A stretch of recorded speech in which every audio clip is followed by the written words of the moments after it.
الحمد لله نحمده ونستعينه ونستغفره ونؤمن به ونتوكل عليه ونعوذ بالله من شرور أنفسنا ومن سيئات أعمالنا من يهده الله فلا مضل له ومن يضلله فلا هادي له ونشهد أن لا إله إلا الله وحده لا شريك له ونشهد أن سيدنا ومولانا محمدا عبده ورسوله أما بعد فأعوذ بالله من الشيطان الرجيم بسم الله الرحمن الرحيم ما كان لمؤمن ولا مؤمنة إذا قضى الله ورسوله أمرا أن يكون لهم الخيرة من أمرهم وقال تعالى ومن يشاقق الرسول من بعد ما تبين له الهدى ويتبع غير سبيل المؤمنين نوله ما تولى ونصله جهنم وساءت مصيرا وقال تعالى في موضع آخر وما لكم أن تؤذوا رسول الله ولا أن تنكحوا من بعده أزواجا أبدا وقال تبارك وتعالى في موضع آخر إن الله وملائكته يصلون على النبي يا أيها الذين آمنوا صلوا عليه وسلموا تسليما وقال رسول الله صلى الله عليه وسلم كل أمتي يدخلون الجنة إلا من أبى قال من أبى قال من أطاعني دخل الجنة ومن عصاني فقد أبى وقال رسول الله صلى الله عليه وسلم من صلى علي واحدة صلى الله عليها عشرا وقال رسول الله صلى الله عليه وسلم إن أولى الناس بي يوم القيامة أكثرهم علي صلاة وقال رسول الله صلى الله عليه وسلم رغم أنف من ذكرت عنده ولم يصلي علي وقال رسول الله صلى الله عليه وسلم من صلى علي صلى عليه 70,000 ملك أو كما قال رسول الله صلى الله عليه وسلم صدق الله وصدق رسوله النبي الكريم ونحن على ذلك لمن الشاهدين والشاكرين والحمد لله رب العالمين اللهم صل على محمد وعلى آل محمد كما صليت على إبراهيم وعلى آل إبراهيم إنك حميد مجيد اللهم بارك على محمد وعلى آل محمد كما باركت على إبراهيم وعلى آل إبراهيم إنك حميد مجيد.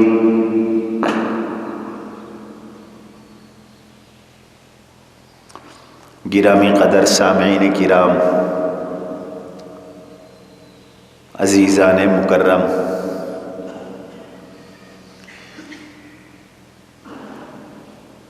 گزشتہ جمعے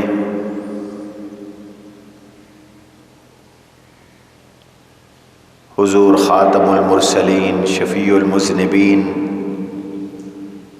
نبی کریم صلی اللہ علیہ وسلم کے حقوق کے متعلق بات شروع کی تھی. حضور نبی علیہ السلام کا پہلا حق ہے آپ پر ایمان لانا. حضور پاک صلی اللہ علیہ وسلم کا دوسرا حق ہے دل و جان سے آپ سے محبت کرنا. اور حضور پاک صلی اللہ علیہ وسلم کا تیسرا حق ہے آپ کی اتباع کرنا، فرما برداری کرنا، اطاعت کرنا. حضور پاک صلی اللہ علیہ وسلم کا چوتھا حق ہے آپ کی اقتداء کرنا، آپ کی سنت کی پیروی کرنا، آپ کے طریقے پہ چلنا، آپ کی راہ کو اختیار کرنا، آپ کی پسند پہ اپنی پسند کو ضم کر دینا اور آپ کی ناراضگی سے بچنا، یہ حضور کا حق ہے. حضور علیہ السلام کا طریقہ اور راستہ نور والا ہے، ہدایت والا ہے، جنت والا ہے. اور حضور کے راستے کے علاوہ جتنے بھی راستے ہیں وہ سارے گمراہی والے ہیں، ظلمت والے ہیں، دوزخ والے ہیں. لہٰذا جنت کی راہ جس کو چاہیے وہ حضور کی اتباع کرے. اس لیے حضور علیہ السلام نے صاف ارشاد فرمایا جو میری بات مانے گا وہ جنت میں جائے گا اور جو میری بات نہیں مانے گا وہ جہنم میں جائے گا. آپ نے مثالوں کے ساتھ یہ مضمون سمجھایا کہ میری بات مانو، میرے طریقے پہ چلو، میری سنت پہ چلو، میری اقتداء کرو، میری اتباع کرو. یہی کامیابی کا راستہ ہے. آپ نے ارشاد فرمایا میری ساری امت جنت میں جائے گی، لیکن انکار کرنے والے جنت میں نہیں جائیں گے. صحابہ نے پوچھا ومن ابا، انکار کرنے والے کون ہیں؟ فرمایا من اطاعنی دخل الجنت ومن عصانی فقد ابا. جس نے میری بات مانی اس نے وہ جنت میں جائے گا، اور جس نے میری نافرمانی کی وہ انکار کرنے والا ہے. جو میرا نافرمان ہے وہ انکار کرنے والا ہے، وہ جنت میں نہیں جائے گا. ایک اور حدیث میں آپ صلی اللہ علیہ وسلم نے اپنی اطاعت اور اتباع کے بارے میں ایک خوبصورت تعبیر ارشاد فرمائی. آپ فرماتے ہیں میری مثال اس شخص کی ہے جس نے کوئی گھر بنایا، نیا گھر تعمیر کیا، بنا دارن وصنع طعاما، پھر اس نے لوگوں کی دعوت کی اور ایک بندہ بھیجا کہ جاؤ لوگوں کو بلا کے لے آؤ، لوگوں کو بلا کے لے آؤ. اور وہ بندہ جاتا ہے اور لوگوں کو کھانے کے لیے بلاتا ہے اور کہتا ہے میاں فلاں کے گھر آ جاؤ، کھانا تیار ہے، فلاں کے گھر آ جاؤ، دعوت تیار ہے، فلاں کے گھر آ جاؤ، دعوت تیار ہے. ارشاد فرمایا جو اس بلانے والے کی بات مانتا ہے وہ گھر میں بھی آتا ہے، کھانا بھی کھاتا ہے، اور جو اس بلانے والے کی بات کی طرف توجہ نہیں کرتا، نہ وہ گھر میں آتا ہے نہ اسے کھانا نصیب ہوتا ہے۔ فرمایا بس یوں سمجھو کہ اللہ نے جنت کا ایک گھر تیار کیا ہے، اللہ نے جنت کا ایک گھر تیار کیا ہے، جنت بنائی ہے، اور جنت میں طرح طرح کی نعمتیں رکھی ہیں، جنت میں طرح طرح کے گھر رکھے ہیں، جنت میں طرح طرح کے انعامات رکھے ہیں، اعزازات رکھے ہیں، دسترخوان جنت کا سجا ہوا ہے، تیار ہے، اور اللہ نے مجھے بھیجا ہے، انا الداعی، مجھے بھیجا ہے، جاؤ لوگوں کو جا کے دعوت دو، لوگوں کو بلاؤ، جو میری بات مانے گا وہ جنت میں جائے گا، جنت کا کھانا بھی کھائے گا، جنت کی نعمتوں سے لطف اندوز بھی ہوگا، اور جو میری بات نہیں مانے گا وہ جنت میں نہیں جائے گا۔ فرمایا اللہ تعالیٰ گھر بنانے والے ہیں، اور یہ گھر جنت ہے، اور میں اس جنت کا داعی اور بلاوا ہوں، بلانے والا ہوں، لہذا جس نے میری بات کو مانا وہ جنت میں گیا، اور جس نے میری بات کو نہیں مانا وہ جنت میں نہیں گیا۔ ایک اور حدیث میں حضور علیہ السلام نے اپنی اطاعت اور اتباع کے بارے میں ایک بہترین مثال ارشاد فرمائی ہے۔ فرمایا میری مثال ایسے ہے جیسے ایک آدمی پہاڑ کے اوپر چڑھ جائے اور چڑھ کر وہ کہہ رہا ہے کہ لوگوں ایک لشکر تم پہ حملہ کرنے والا ہے، النجا النجا، اس سے بچ جاؤ، اس سے بچ جاؤ۔ تو جو لوگ اس بلانے والے کی بات کی طرف توجہ دیتے ہیں اور وہ اپنے آپ کو محفوظ کر لیتے ہیں تو وہ دشمن کے حملے سے بچ جاتے ہیں، اور جنہوں نے اس بلانے والے کی بات کی طرف توجہ نہیں دی تو وہ لوگ گھروں میں بیٹھے رہے، صبح کے وقت دشمن نے حملہ کر دیا، دشمن نے قتل اور غارت گری شروع کر دی، دشمن نے مار اور لوٹ شروع کر دی، تو جنہوں نے بات نہیں مانی وہ دشمن کے حملے میں ہلاک ہو گئے۔ فرمایا بالکل ایسے ہی مجھے اللہ نے بھیجا ہے، میں تمہیں پکار رہا ہوں، انا النذیر العریان، میں تمہیں دوزخ سے ڈرا رہا ہوں، میں تمہیں جہنم سے ڈرا رہا ہوں، میں تمہیں اللہ کے عذاب سے ڈرا رہا ہوں، میں تمہیں رسوائیوں سے ڈرا رہا ہوں، میں تمہیں تباہیوں سے ڈرا رہا ہوں، میں تمہیں ہلاکتوں سے ڈرا رہا ہوں، میں تمہیں بربادیوں سے ڈرا رہا ہوں، میں تمہیں اس آگ سے ڈرا رہا ہوں جو پتھروں کو بھی کھا جائے گی، تمہیں اس آگ سے ڈرا رہا ہوں جس کا ایندھن لوگ اور پتھر ہوں گے۔ جس نے میری بات کو مان لیا، میری اتباع کی، میری اقتداء کی، میری سنت پہ چلا، میرے طریقے پہ چلا، وہ دوزخ سے بچ گیا، اور جس نے میری بات کو نہیں سنا، نہیں مانا، وہ ہلاک ہو گیا۔ اس لیے حضور پاک کا حق ہے کہ حضور کی اقتداء بھی کرو، اتباع بھی کرو۔ حضور نے فرمایا میں دو چیزیں تم میں چھوڑ کے جا رہا ہوں، جب تک ان دونوں کو اختیار کرو گے گمراہ نہیں ہووگے۔ ترکت فیکم امرین ما ان تمسکتم بہما لا تضلوا بعدی، جب تک ان دو چیزوں کو مضبوطی سے تھامے رکھو گے گمراہی نہیں ہوگی۔ کتاب اللہ و سنتی، ایک تمہیں اللہ کا قرآن دے کے جا رہا ہوں، اس کو مضبوطی سے پکڑ لینا، قرآن کے مطابق زندگی گزارنا، قرآن پہ چلنا۔ دوسرا فرمایا وہ سنتی، اپنی سنت تمہیں دے کے جا رہا ہوں، اپنا طریقہ تمہیں دے کے جا رہا ہوں، اپنی راہ تمہیں دے کے جا رہا ہوں، میرے طریقے پر، میری سنت پر، میری راہ پہ چلنا۔ اگر ایک ہاتھ میں تم نے اللہ کی کتاب کو تھاما، دوسری ہاتھ میں تم نے میری سنت کو تھاما، میرے طریقے کو تھاما، میرے راستے کو تھاما، میری راہ کو تھاما، تو پھر تم کبھی گمراہ نہیں ہوگے، کبھی تمہیں گمراہی نہیں ہوگی۔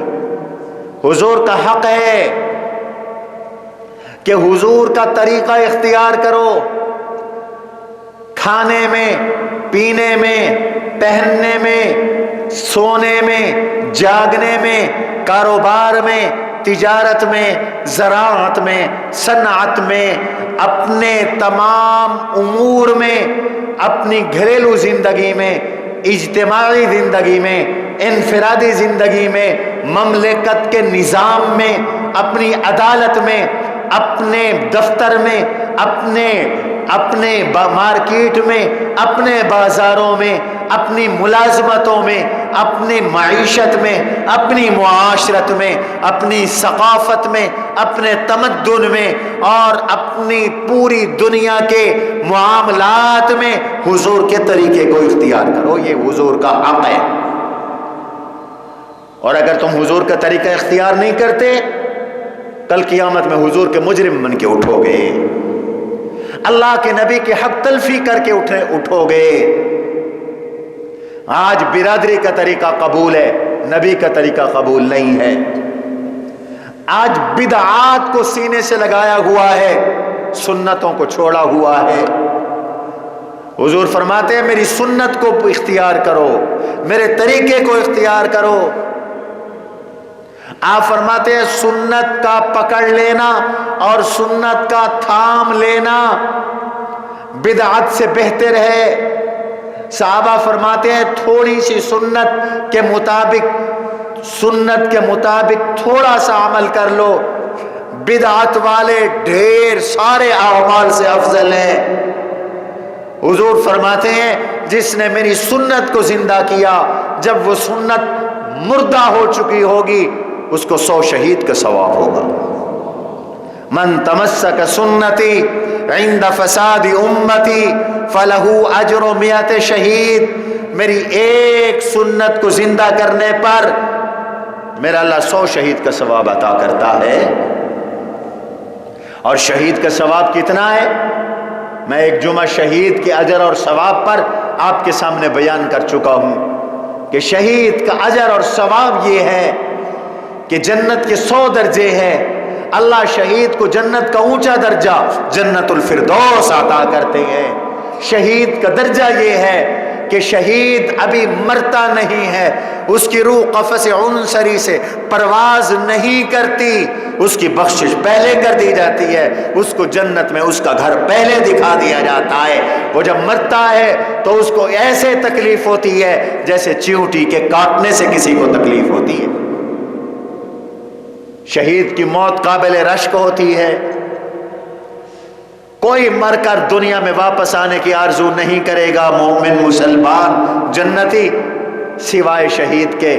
شہید کو شہادت میں اتنا لطف آئے گا، اتنا مزہ آئے گا، وہ اللہ سے کہے گا یا اللہ مجھے ایک بار پھر دنیا میں بھیج، میں پھر شہید ہو کے آؤں، پھر بھیج، پھر شہید ہو کے آؤں، پھر بھیج، میں پھر شہید ہو کے آؤں، پھر بھیج، میں پھر شہید ہو کے آؤں. 10 بار میں تیرے راستے میں اپنی جان دے دوں اور 10 بار میں تیرے راستے میں اپنے آپ کو قربان کر دوں. اور ایسے 100 شہیدوں کا ثواب حضور کی ایک سنت کو زندہ کرنے پر، ایک سنت کو زندہ کرنے پر. جب وہ سنت لوگ چھوڑ چکے ہوں، لوگ اس پہ عمل نہ کر رہے ہوں. آج پورا ماحول رسوم کا ہے، رواجوں کا ہے، بدعات کا ہے. کوئی سنت کی بات کرتا ہے تو لوگ مخالف ہو جاتے ہیں، لوگ فتوے لگا دیتے ہیں، لوگ جلوس نکال دیتے ہیں، لوگ تانے دیتے ہیں. آج آپ داڑھی رکھ لیں، معاشرے میں سارے آپ کو تانے دینے لگ جائیں گے. ملا ہو گیا، مولوی ہو گیا، داڑھی والا ہو گیا. میری کوئی بہن، میری کوئی بیٹی پردہ کر لے تو پورے کالج یونیورسٹی کے ماحول میں اس کا مذاق بن جاتا ہے. ایلیٹ کلاس کے لوگ اور دنیا دار اور پیسوں والے قسم کے لوگ کبھی کہتے ہیں کہ اس نے خیمہ پہن لیا، برقعے کو خیمہ کہتے ہیں. کبھی کوئی مذاق اڑاتے ہیں، کبھی کوئی مذاق اڑاتے ہیں. اس لیے فرمایا کہ سنت کو زندہ کرنا جان دینے سے بھی زیادہ مشکل ہوگا. اس لیے 100 شہیدوں کا ثواب پیغمبر کی ایک سنت زندہ کرنے پر اللہ عطا فرماتے. آج آپ سنت کے مطابق شادی کریں، آدھی برادری ناراض ہو جائے گی. آپ سنت کے مطابق اپنی فوتیدگی پہ اعمال کریں، آدھی سے زیادہ برادری ناراض ہو جائے گی، لیکن حضور فرماتے ہیں ان کی ناراضگیوں کی پرواہ نہ کرو، تم میری رضا کی پرواہ کرو، تم میری سنتوں کو زندہ کرو، جنت میں قیامت کے دن میں تمہیں اپنا پڑوسی بنا لوں گا۔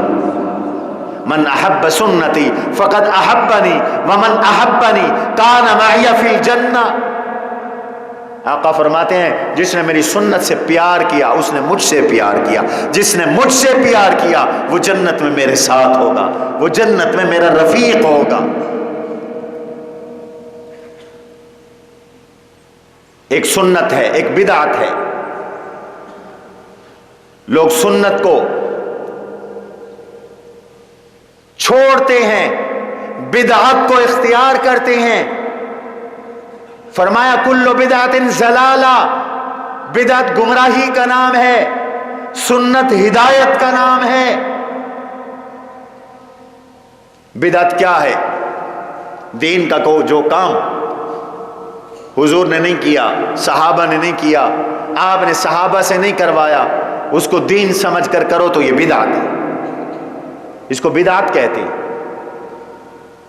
جو دین نہ ہو، یعنی قرون اولیٰ میں، خیر القرون میں، حضور، صحابہ، تابعین کے دور میں اس کام کو دین نہیں سمجھا جاتا تھا، آج وہ دین سمجھ کر کرو تو بدعت ہے۔ بدعت میں ظلمت ہے، سنت میں نور ہے۔ ایک بات یاد رکھو، سنت وہ عمل ہے جو حضور نے کیا یا صحابہ نے کیا۔ حضور نے کروایا، میرے آقا کی طرف اس عمل کی نسبت ہو گئی۔ حضور نور والے، حضور کا طریقہ بھی نور والا، حضور ہدایت والے، حضور کا طریقہ بھی ہدایت والا، حضور نیک، حضور کا طریقہ بھی نیکی، اللہ کے نبی علیہ الصلوۃ والسلام اللہ کے پیارے، آپ کا طریقہ بھی اللہ کا پیارا۔ جو بات حضور کے منہ سے نکلی وہ بات مبارک ہو گئی، جو عمل حضور کے جسد اطہر سے صادر ہوا وہ عمل مبارک ہو گیا۔ کائنات میں حضور سے بڑا نیک اور کوئی نہیں۔ آپ فرماتے ہیں واللہ انی لاخشاکم للہ واتقاکم للہ، پوری کائنات میں سب سے زیادہ نیک بھی میں ہوں، سب سے زیادہ تقوی والا بھی میں ہوں، سب سے زیادہ خشیت والا بھی میں ہوں، سب سے زیادہ اللہ کی معرفت والا بھی میں ہوں۔ جتنا تقوی میرے آقا میں کسی میں نہیں، جتنا زہد میرے آقا میں کسی میں نہیں، جتنا عبادت میرے آقا میں کسی میں نہیں، جتنی اللہ کا خوف میرے آقا میں وہ کسی میں نہیں۔ پوری کائنات کی عبادتوں کو جمع کرو، حضور کی عبادت کو نہیں پہنچ سکتے۔ پوری کائنات کے زہد کو جمع کرو، حضور کے زہد کو نہیں پہنچ سکتے۔ پوری کائنات کے تقوی کو جمع کرو، حضور کے تقوی کو نہیں پہنچ سکتے۔ اس لیے علماء کہتے ہیں اس کائنات کی سب سے بڑی نیک ہستی میرے آقا کی ہے، کائنات میں سب سے زیادہ تقوی والے میرے آقا ہیں، لہذا جو نیکی ہو سکتی تھی اللہ نے اپنے نبی سے کروا دی، یا میرے آقا نے اپنی موجودگی میں صحابہ سے وہ کروا دی۔ جتنی نیکیاں ہو سکتی تھی پیغمبر نے کی، اس لیے تو سب سے بڑے نیک، اور جو نیکی نہیں تھی وہ پیغمبر نے نہ فرمائی، نہ کی، نہ کروائی، لہذا بعد میں اگر کوئی کرتا ہے تو گویا وہ یہ کہتا ہے کہ میں حضور اور صحابہ سے بڑا نیک ہوں۔ حضور اور صحابہ سے تو یہ نیکی رہ گئی تھی، میں کر رہا ہوں۔ یہی مطلب ہوا نا کہ جو کام دین کا حضور نے نہیں کیا، صحابہ نے نہیں کیا، آج کوئی کر رہا ہے، گویا کہ وہ زبان حال کے ساتھ یہ دعویٰ کر رہا ہے کہ حضور تو چوک گئے تھے، حضور کے اہل بیت چوک گئے تھے، حضور کے صحابہ اس نیکی سے چوک گئے تھے، میں وہ کر رہا ہوں۔ یہ گمراہی ہے، یہ ضلالت ہے۔ اس لیے حضور نے فرمایا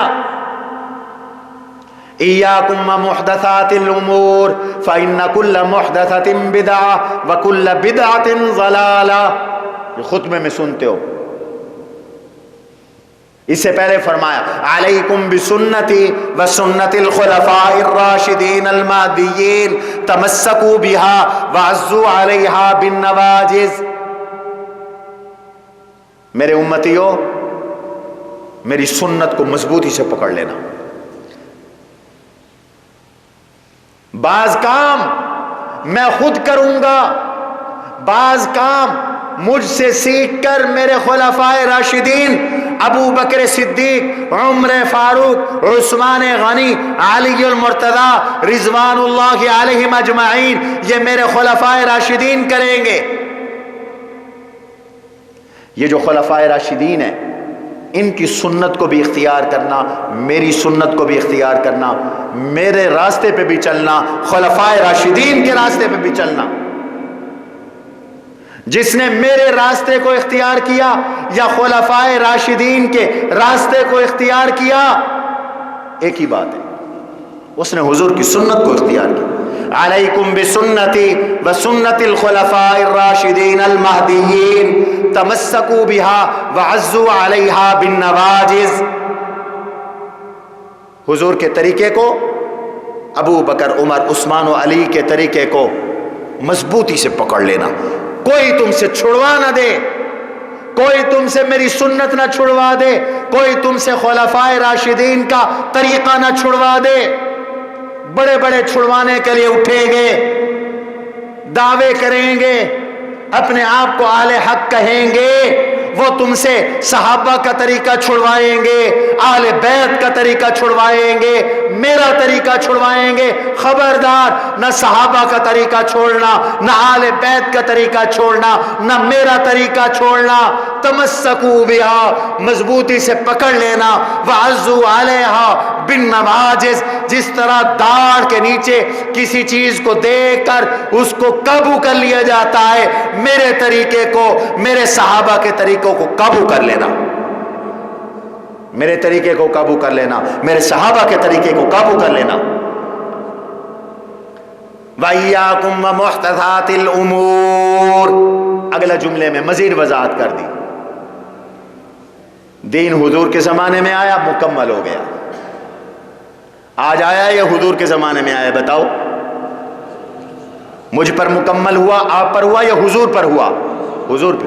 اليوم اکملت لکم دینکم واتممت علیکم نعمتی ورضیت لکم الاسلام دینا. اليوم اکملت لکم دینکم، آج میں نے تمہارا دین مکمل کر دیا. سن 10 ہجری حجۃ الوداع کے موقع پر یہ آیت اتری. 9 ذی الحجہ تھا. اليوم اکملت لکم دینکم، میرا دین مکمل. واتممت علیکم نعمتی، میں نے اپنی نعمت بھی تم پہ مکمل کر دی. ورضیت لکم الاسلام دینا، میں نے تمہارے لیے اسلام کو چن لیا ہے. میں اسلام پہ خوش ہوں، اسلام پہ راضی ہوں. اب قیامت کی صبح تک دین صرف اسلام رہے گا. ورضیت لکم الاسلام دینا، صرف دین اسلام ہی دین رہے گا، اسلام کا سکہ چلے گا. بس اسلام کے علاوہ اور کوئی دین قبول نہیں. اللہ کہتے ہیں ان الدین عند اللہ الاسلام. اب یہودیت نہیں چلے گی، اب عیسائیت نہیں چلے گی، اب پارسیت نہیں چلے گی، اب ہندوازم نہیں چلے گا، اب بدھزم نہیں چلے گا، اب اسلام چلے گا. ان الدین عند اللہ الاسلام، ان الدین مرضی عند اللہ الاسلام، اللہ کو پسند دین صرف اسلام ہے. اور جو اسلام کے علاوہ کوئی اور دین چاہتا ہے فَلَن يُقْبَلَ مِنْهُ، اللہ ہرگز نہیں قبول کریں گے، ہرگز نہیں قبول کریں گے. صرف اسلام کا سکہ چلے گا. دنیا میں بھی اسلام کا سکہ ہے اور اسلام کی کرنسی ہی آخرت میں کام دے گی. بالکل ایسے جیسے اسلام کے علاوہ کوئی دین رب کو قبول نہیں، ایسے نبی کی سنت کے علاوہ کوئی طریقہ رب کو قبول نہیں، کوئی نظریہ رب کو قبول نہیں، کوئی ایزم رب کو قبول نہیں، کوئی فلسفہ رب کو قبول نہیں، کوئی کسی قسم کی تھیوری رب کو قبول نہیں۔ اب قبول ہوگا تو اسلام ہوگا، قبول ہوگا تو رسول اللہ کا طریقہ ہوگا، بس۔ اس لیے فرمایا وَإِيَّاكُمْ وَمُحْدَثَاتِ الْأُمُورِ، دین میں نئے نئے کاموں سے بچو، نئی نئی باتوں سے بچو۔ 14ویں صدی میں کوئی دین بنا کے کھڑا ہو جائے یہ بھی کرو، کوئی 15ویں صدی میں مسئلہ بنا کر کہے اس پہ بھی عمل کرو، فرمایا اس سے بچو۔ ایاکم ومحدثات الامور، دین میں نئے نئے کام نہ بنایا کرو، دین میں نئے نئے کام نہ کیا کرو۔ ہماری آنکھوں کے سامنے دیکھتے دیکھتے کتنا ساری باتیں دین میں لوگوں نے داخل کر دی، ہمارے بچپن میں نہیں تھی، ہماری جوانی میں نہیں تھی، اب شروع ہو گئی۔ ایسے ہی ہر دور میں نئی نئی چیزیں شامل ہوتی گئیں، شامل ہوتی گئیں، شامل ہوتی گئیں۔ فرمایا ایاکم ومحدثات الامور، دین میں ان نئے نئے کاموں سے بچو۔ فَإِنَّ كُلَّ مُحْدَثَةٍ بِدْعَةٍ، دین میں ہر نئی بات بدعت ہوتی ہے، نئی بات جس کو دین بنا دیا جائے وہ بدعت ہوتی۔ یہ حضور نے بدعت کی تعریف کر دی، بدعت کا تعارف کروا دیا۔ فَإِنَّ كُلَّ مُحْدَثَةٍ بِدْعَةٍ، یہ میرے الفاظ نہیں، حضور کے الفاظ ہیں۔ فَإِنَّ كُلَّ مُحْدَثَةٍ بِدْعَةٍ، نئی چیز، نیا کام جو اسلام میں تم نے بنا لیا یہ بدعت ہے۔ وَكُلُّ بِدْعَةٍ ضَلَالَةٍ، کوئی یہ نہ سمجھے کہ سنت بھی چلے گی بدعت بھی چلے گی، نہیں، کُلُّ بِدْعَةٍ ضَلَالَةٍ، ہر بدعت گمراہی ہے اور سنت ہدایت ہے۔ حضور نے خود فرمایا خیر الہدی ہدی محمد صلی اللہ علیہ وسلم وشر الامور محدثاتها، خیر الہدی ہدی محمد صلی اللہ علیہ وسلم، بہترین ہدایت حضور کا طریقہ، بہترین ہدایت حضور کا طریقہ ہے۔ ان احسن الحدیث کتاب اللہ وخیر الہدی ہدی محمد صلی اللہ علیہ وسلم، بہترین بات قرآن، بہترین ہدایت حضور کی۔ وشر الامور محدثاتها، بدترین معاملہ بدعت والا ہے، نیا معاملہ ہے۔ وَكُلُّ بِدْعَةٍ ضَلَالَةٍ، ہر بدعت گمراہی ہے۔ اس لیے حضور کا حق ہے بدعت کو چھوڑو، سنت پہ چلو، رسم کو چھوڑو، سنت پہ چلو، رواج کو چھوڑو، سنت پہ چلو، برادری کا طریقہ چھوڑو، سنت پہ چلو، علاقے کا طریقہ چھوڑو، سنت پہ چلو، ماں باپ کا بنایا ہوا طریقہ چھوڑو، سنت پہ چلو، لوگوں کا بنایا ہوا طریقہ چھوڑو، سنت پہ چلو، تب حضور راضی ہوں گے، تب حضور خوش ہوں گے۔ یہ اصل عشق نبی ہے، یہ اصل پیغمبر کی محبت ہے، یہ حضور کا حق ہے، یہ چوتھا حق ہے حضور کا۔ پچھلے جمعے میں نے 3 حقوق بیان کیے تھے، اس دفعہ چوتھا حق بیان کیا۔ 5واں حق حضور علیہ الصلاۃ والسلام کا احترام، اکرام۔ حضور کا حق ہے آپ کا پوری امت میں سب سے زیادہ احترام کرو، سب سے زیادہ حضور کا احترام کرو۔ صحابہ کو یہ ہدایت تھی کہ جب حضور صلی اللہ علیہ وسلم بولے تو تم چپ ہو جاؤ، حضور کے سامنے اونچی بھی نہ بولو، خبردار، چلو تو حضور سے آگے نہ چلو۔ سورہ حجرات پوری حضور کے آداب بتا رہی ہے، قرآن کی اللہ نے پوری ایک سورت اتار دی، سورہ حجرات، اس میں حضور کے آداب کا بیان ہے۔ لا تقدموا بین یدی اللہ ورسولہ، حضور سے آگے نہ چلا کرو، اللہ اور اللہ کے رسول سے آگے نہ بڑھو، حضور کی بات کو آخری بات سمجھو، اپنی تجویزیں نہ دو۔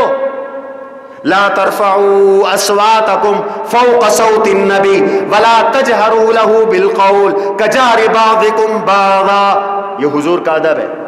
حضور کے سامنے اونچا بھی نہ بولو، شور نہ کرو، حضور کو ایسے نہ بلاؤ جیسے ایک دوسرے کو بلاتے ہو.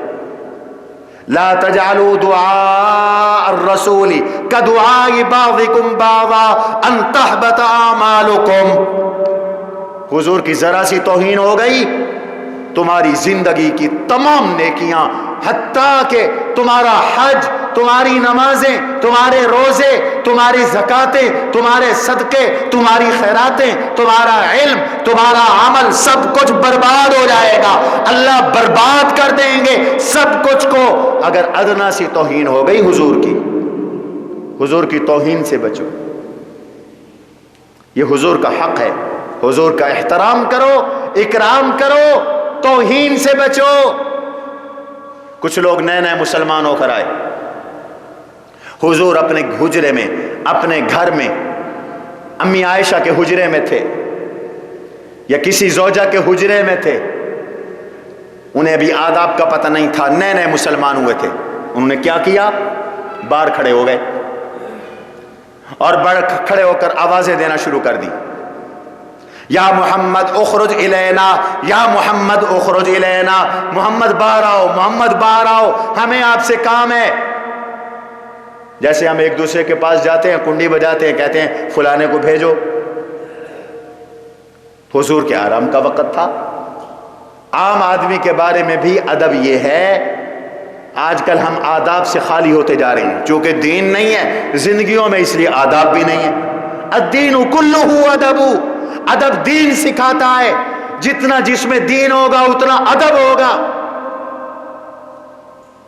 کسی کو ٹیلی فون کرنا ہے تو وقت دیکھو، کہیں وہ سبق میں تو نہیں ہوگا، کہیں وہ بیان میں تو نہیں ہوگا، کہیں وہ آرام میں تو نہیں ہوگا،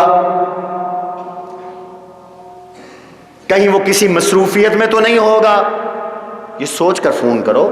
کسی کے گھر جاؤ تو سوچ کر کنڈی بجاؤ کہ اس وقت ملاقات ہو بھی سکتی ہے کہ نہیں، میں کسی کے آرام میں خلل تو نہیں ڈال رہا. ان چیزوں کو سوچنا چاہیے. ہمیں قرآن نے یہ آداب بتائے. حیرت ہوتی ہے، لوگ ہمیں فون کرتے ہیں، ہم ادھر جمعہ پڑھا رہے ہوتے ہیں، پیچھے سے کالوں پہ کالے آ رہی ہوتی ہیں. انہیں یہ بھی نہیں پتا ہوتا کہ بھئی جمعے کا وقت ہے، اگلا بندہ جمعے میں مصروف ہوگا. کسی کو مسئلہ یاد آ گیا اور اس کو ضرورت پڑ گئی تو رات کے 2 بجے فون کھڑکا دیا، حضرت یہ مسئلہ بتلائیں. بھائی حضرت بھی تو انسان ہے، اس نے بھی تو سونا ہے اللہ کے بندو. تو کچھ لوگ آئے، دوپہر کا وقت تھا اور حضور کے حجرے کے باہر کھڑے ہو کر آوازیں دینے لگے. اللہ نے قرآن اتار دیا. ان الذين ينادونك من وراء الحجرات اكثرهم لا يعقلون ولو انهم صبروا حتى تخرج اليهم لكان خيرا لهم. یہ حضور کی شان قرآن نے بیان کی. پورا قرآن حضور کی شان ہے. اللہ نے حضور کے آداب بھی بیان کیے. جو لوگ حجروں کے باہر کھڑے ہو کر میرے حبیب آپ کو بلاتے ہیں، یہ بھولے بالے ہیں، ان میں سمجھ کی کمی ہے، اکثر ان میں بے سمجھ ہیں، نئے نئے مسلمان ہوئے ہیں. ان کو چاہیے وَلَوْ أَنَّهُمْ صَبَرُوا، یہ صبر کریں، حَتَّى تَخْرُجَ إِلَيْهِمْ، آپ خود باہر تشریف لائیں، لَكَانَ خَيْرًا لَهُمْ، پھر ملاقات کریں. یہ ان کے لیے افضل ہے، یہ ان کے لیے بہتر ہے. ان کے لیے بہتر ہے کہ وہ بجائے کنڈیاں کھڑکا کھڑکا کے اور گھنٹیاں دے دے کے اور آوازیں لگا لگا کر آپ کو بے آرام کریں. یہ آپ کی بے ادبی ہے. ادب کا تقاضا یہ ہے کہ پیغمبر جب حجرے میں ہے تو باہر کھڑے ہو کر انتظار کرو، اور رسول اللہ جب خود باہر نکلے پھر ملاقات کرو. حضور نے یہ آداب بنا اور فرمایا حضور کو ستانا بھی نہ. خبردار، ان الذين يؤذون الله ورسوله لعنوا في الدنيا والآخرة. اللہ کو ستانے والے، اللہ کے رسول کو ستانے والے دنیا میں بھی لعنتی ہیں، آخرت میں بھی لعنتی ہیں. ان پہ دنیا آخرت میں اللہ کی لعنت پڑتی ہے. حضور کو نہ ستاؤ. ما لکم ان تؤذوا رسول اللہ. دیکھو حضور کے آداب قرآن نے بتائیں. روز میلادیں سنتے ہو، یہ باتیں آپ کو کوئی نہیں بتاتا. یہ سودا مفت ملے گا اور ہماری دکان سے ملے گا. یہاں آیا کرو، اوروں کو بھی لایا کرو. ہمارا سودا قرآن اور حدیث والا ہے انشاءاللہ. ما لکم ان تؤذوا رسول اللہ، خبردار حضور کو نہ ستاؤ. ولا ان تنکحوا ازواجہ من بعدہ ابدا. حضور کا ادب اس حد تک ہے کہ حضور دنیا سے پردہ فرما جائیں تو حضور کی بیویوں سے کسی امتی کا نکاح بھی جائز نہیں. یہ پتہ ہے؟ کوئی عالم، مفتی، ولی، بزرگ، غوث، کتب، ابدال، حتیٰ کہ شہید اگر فوت ہو جائے، اس کی بیوی کی عدت ہے، اگر حاملہ نہیں ہے 4 مہینے 10 دن. اگر حاملہ ہے تو اس کی عدت ہے وضع حمل. جب اس کا بچہ پیدا ہو گیا، عدت ختم ہو گئی، اب بیوہ شادی کر لے، اس کو اجازت ہے. اور اگر جوان ہے تو شریعت کا حکم ہے اس کی آگے شادی کرو. آج بعض برادریوں میں یہ طریقہ آ گیا ہے، بیچاری بیوہ ہو گئی جوانی میں، ساری زندگی وہ سڑتی ہے، اس کی شادیاں نہیں کرتے. یہ جاہلانہ طریقہ ہے، نبی کی سنت کے خلاف. حضور نے خود بیوہ عورتوں سے شادی کی.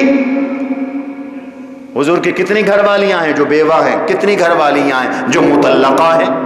حضور نے شادی کر کے امت کو پیغام دیا کہ جس کو طلاق ہو گئی اس سے بھی شادی کرو، جو بیوہ ہو گئی اس سے بھی شادی کرو، بیوہ عورت بھی شادی کرے. گھروں میں بٹھا کر بے حیائیاں نہ پیدا کرو. اس بیچاری کو ساری زندگی بے سہارا نہ چھوڑو. اللہ کے نبی صلی اللہ علیہ وسلم کا طریقہ یہی ہے. اور ابھی میں نے بتایا حضور سے محبت ہے تو پھر حضور کا یہ حق ہے کہ حضور کی سنت پہ چلو، حضور کے طریقے پر چلو. لیکن پیغمبر اسلام حضور کی بیویوں سے آگے نکاح جائز نہیں ہے. یاد رکھو 2 مسئلے. حضور دنیا سے چلے جائیں آپ کی وراثت نہیں ہے. حضور دنیا سے چلے جائیں آپ کی بیویوں کا تا ابد نکاح حرام ہے. کیوں؟ مفسرین کہتے ہیں اس لیے کہ حضور قبر میں زندہ ہے اور زندہ کی وراثت بھی تقسیم نہیں ہوتی اور زندہ کی بیوی کا نکاح بھی آگے نہیں ہوتا. یہ حیات النبی کی دلیلیں ہیں. اس مسئلے کو یاد رکھو. ولا ان تنکحوا، کیوں نکاح نہیں حضور کی بیویوں کا؟ قاضی ثناء اللہ پانی پتی رحمت اللہ علیہ تفسیر مظہری میں لکھتے ہیں اس کی وجہ یہی ہے کہ آپ صلی اللہ علیہ وسلم اپنے روضہ اطہر میں حیات ہیں. بات سمجھ میں آ رہی ہے کہ نہیں آ رہی؟ یہ حضور کا حق ہے. اللہ کے نبی کا احترام ضروری. اس لیے حضور جب بولتے تھے صحابہ یوں با ادب بیٹھتے تھے کہ پرندے سروں پر آ کر بیٹھ جاتے تھے. وہ یوں سمجھتے تھے پرندے یہ کوئی لکڑیاں ہیں. اتنا بھی کوئی نہیں ہلتا تھا، اتنا ادب تھا. حضور کا ادب، حضور کا حق. حتیٰ کہ حضور کے روضہ اطہر پہ جاؤ، حضور کی مسجد نبوی میں جاؤ، وہاں بھی ادب کرو. اللہ مجھے آپ کو بار بار مدینے لے جائے، آمین کہو. وہاں مدینہ طیبہ میں روضہ اطہر پر آج بھی آیت لکھی ہوئی، جا کر دیکھ لو. لا ترفعوا اصواتکم فوق صوت النبی ولا تجہروا له بالقول ان تحبط اعمالکم. یہ آیت آج بھی لکھی ہوئی ہے کہ حضور کے روضے کے سامنے بھی اونچا اونچا نہ بولو، حضور کا ادب کرو. اور یہ کتنی بڑی بے ادبی کی بات ہے. حج کرنے جاتے ہو، عمرہ کرنے جاتے ہو اور حضور کے روضے پہ کھڑے ہو کر سیلفیاں بنوا رہے ہیں. شرم نہیں آتی؟ ہمارا تو عقیدہ ہے کہ رحمت عالم صلی اللہ علیہ وسلم قبر میں حیات ہیں.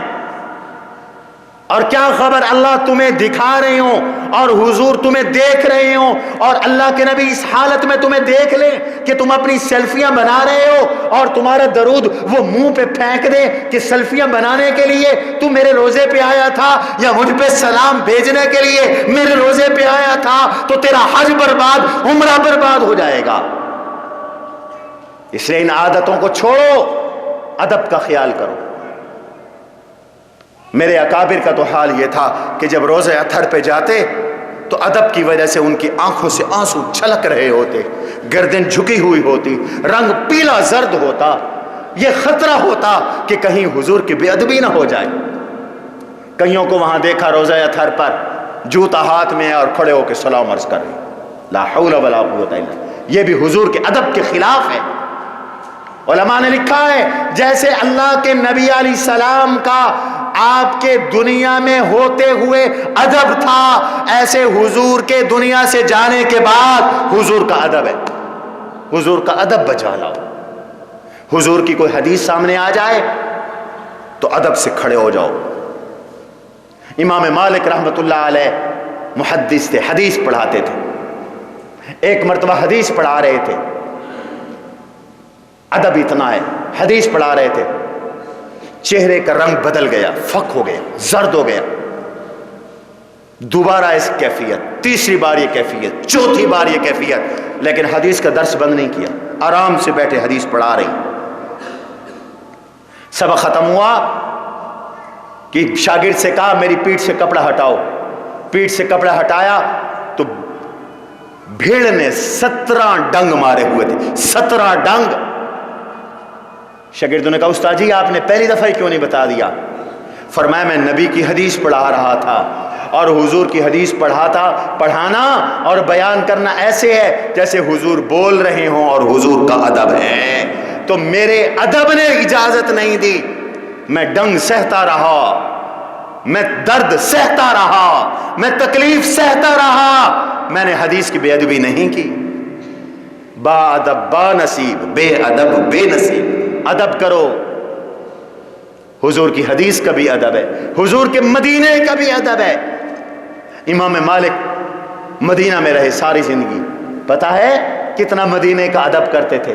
پوری زندگی امام مالک نے مدینہ میں قضاء حاجت نہیں کی، 24 گھنٹے میں ایک بار قضاء حاجت کرتے تھے، اپنی خوراک اس طرح سیٹ کی ہوئی تھی، 24 گھنٹے میں ایک بار، اور مدینے سے باہر جاتے تھے، باہر نکل جاتے تھے۔ فرماتے تھے مجھے شرم آتی ہے کہ نبی کے شہر میں بیٹھ کر اپنا سطر کھولوں اور قضاء حاجت کروں۔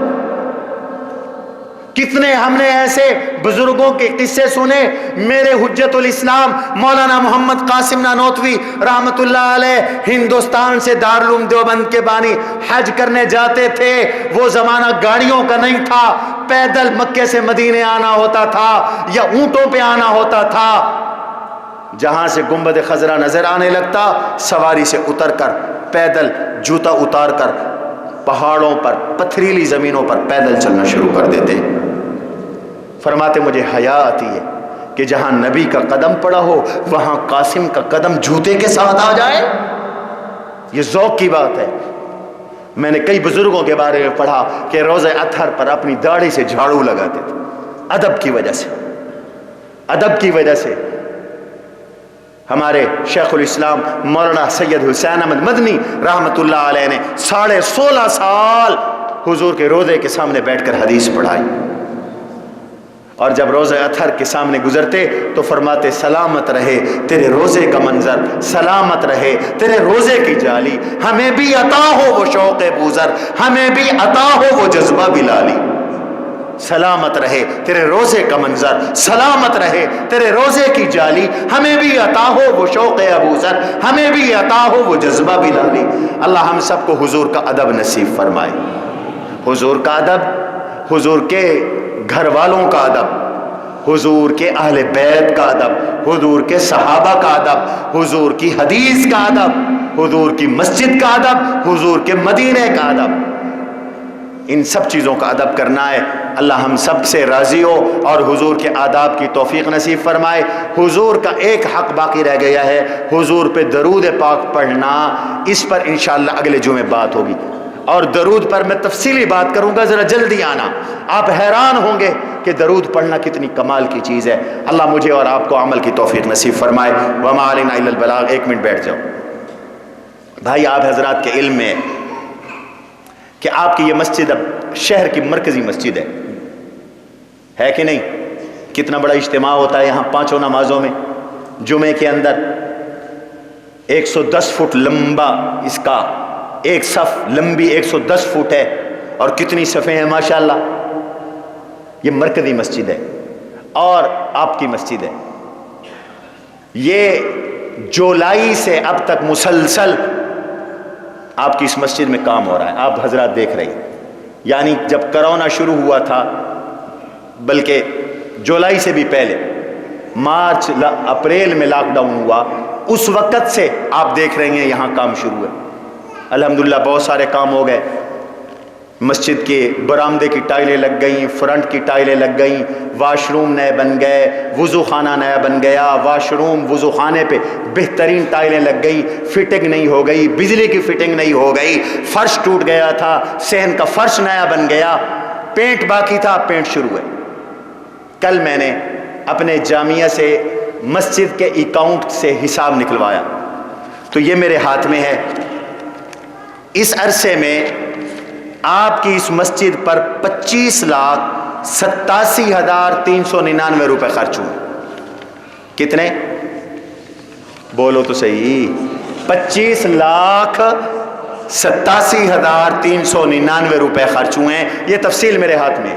ہمارے پاس ایک ایک پائی کا الحمدللہ حساب ہوتا ہے, اندراج ہوتا ہے, بل ہوتا ہے. یہ اس ادارے کی خصوصیت, ایک ایک پائی کا آپ کو حساب ملے گا امانت سے, دیانت سے. تو 25 لاکھ خرچ ہوا ہے. اور اس مسجد کی مد میں جو آمدنی ہے وہ 11 لاکھ کچھ ہزار ہے. باقی کی آپ کی یہ مسجد مقروض ہے, اس لیے کہ اس مسجد پہ مدرسے کے پیسے خرچ نہیں ہو سکتے, کہ مدرسے میں زکوٰۃ کی آمد ہوتی ہے اور مسجد میں زکوٰۃ لگانا جائز نہیں ہے. مسجد میں صرف عطیہ لگایا جاتا ہے. اللہ کے گھر کو اپنے گھر سے زیادہ عام سمجھو. اپنے گھر کے اندر جس طرح پیسے لگاتے ہو, اللہ کے گھر میں اپنی ذاتی ملکیت میں سے حق حلال کے پیسے لگاؤ. اللہ کے گھر کی برکت سے تیرا میرا گھر آباد ہے, خدا کی قسم. اگر اللہ کا گھر ویران ہو تو تیرا میرا گھر بھی اجڑ جائے. یہ مسجدیں دعائیں کرتی ہیں. آپ کی یہ مسجد مقروض ہے, تقریباً 24 لاکھ روپے کی مسجد, 14 لاکھ روپے کی یہ مسجد مقروض ہے, 14 لاکھ. اور دوسرا یہ کہ اس کا جو آخری کام رہتا ہے وہ ہے پینٹ, رنگ مسجد کا. میرا گھر نامکمل ہو مجھے فکر ہوتی ہے, آپ کا گھر نامکمل ہو آپ کو فکر ہوتی ہے, اللہ کا گھر نامکمل ہو ہمیں فکر نہیں ہونی چاہیے. تو میری پہلے دن سے یہ کوشش ہے کہ باقی کام ہو نہ ہو اللہ کا یہ گھر مکمل ہو جائے, اس کا پینٹ بھی مکمل ہو جائے. اللہ جزائے خیر دے, ہمارے ایک ساتھی نے پوری مسجد کا پینٹ ہمیں خرید کر کے دے دیا. اللہ ان کی طرف سے قبول فرمائے, آمین کہو. ایک ساتھی یہاں آئے تھے, انہوں نے نماز پڑھی, جماعت میں آئے تھے تو ان کے دل میں آیا تو انہوں نے پورا رنگ ہمیں بھجوا دیا, لاہور سے رنگ آ گیا ہے. اب اس کو ہم نے اس ہفتے سے رنگ کروانا شروع کیا. آپ نے دیکھا وضو خانہ کا کافی سارا حصہ رنگ ہو گیا. اس پہ کئی مہینے لگیں گے, گنبد بھی, اندر بھی, صحن بھی, اور چار دیواری بھی, برآمدہ بھی, یہ سارا رنگ ہونا ہے. اور ایک ہفتے کا جو رنگ کی لیبر بنی ہے کل, صرف لیبر 14,000 ہے. باقی سٹول وغیرہ کے خرچے تقریباً 15,000 ہفتے کا خرچ ہے. بھئی مسجد پہلے سے مقروض ہے. آپ حضرات میں سے کتنے آدمی ہیں جو یہ عہد کریں کہ ہر ہفتے وہ کم از کم 1,000 روپے مسجد کی اس تعمیر کی مد میں جب تک یہ کام ہو رہا ہے یا قرض ہے دیتے رہیں گے, اللہ 1,000 کے بدلے ہر ہفتے انہیں 70,000 عطا کریں گے انشاءاللہ. چونکہ اللہ کا وعدہ ہے, اللہ کی راہ میں 1,000 خرچ کرو اللہ 70 دیں گے. کتنے آدمی ہیں 1,000 روپے ہفتہ, پتہ نہیں کتنے ہزار کماتے ہو. اب ساری مارکیٹ بن گئی ہے. 15 ساتھی چاہیے, ایک 1,000 روپے والے جو ہر ہفتے 1,000 روپے دے دیا کریں, 15,000 روپے دے دیا کریں تاکہ یہ رنگ مکمل ہو جائے. اور قرضے کے لیے بھی کوشش کرو اور دعا کرو, اللہ انشاءاللہ قرضے کی ادائیگی کا بھی انتظام کرے گا. جلدی جلدی ہاتھ کھڑا کر لو, پھر ہم خطبہ پڑھیں. مسجد میں بیٹھے ہو, جمعے کا مبارک دن ہے, اللہ کے فرشتے موجود ہیں, نام لکھ رہے ہیں. جلدی کریں. پہلے کون ابتدا کرتا ہے؟ جی جزاکم اللہ. حاجی صاحب, عبدالحکیم صاحب, اللہ تعالیٰ جزائے خیر نصیب فرمائے. 1,000 روپے ہر ہفتے انشاءاللہ دیں گے. اور کوئی ساتھی؟ جی دل بڑا کرو بھائی. ماشاءاللہ. بھائی محمد اظہر صاحب 1,000 روپے ماشاءاللہ. 500 روپے. کیا نام ہے؟ بھائی فیصل صاحب 500 روپے کوئی ساتھی لکھتا رہے بھائی یہ لو اس کے اوپر لکھتے رہو بھائی جلدی کرو 2500 ہو گئے ہفتہ 2500 ہفتہ ہو گیا اور بھی کوئی ساتھی اور بھائی یہ کہیں پیسے جائیں گے نہیں آپ کے بچہ بیمار ہو جائے ڈاکٹر کے پاس لے جاتے ہو 5000 کا بل بن جاتا ہے انشاءاللہ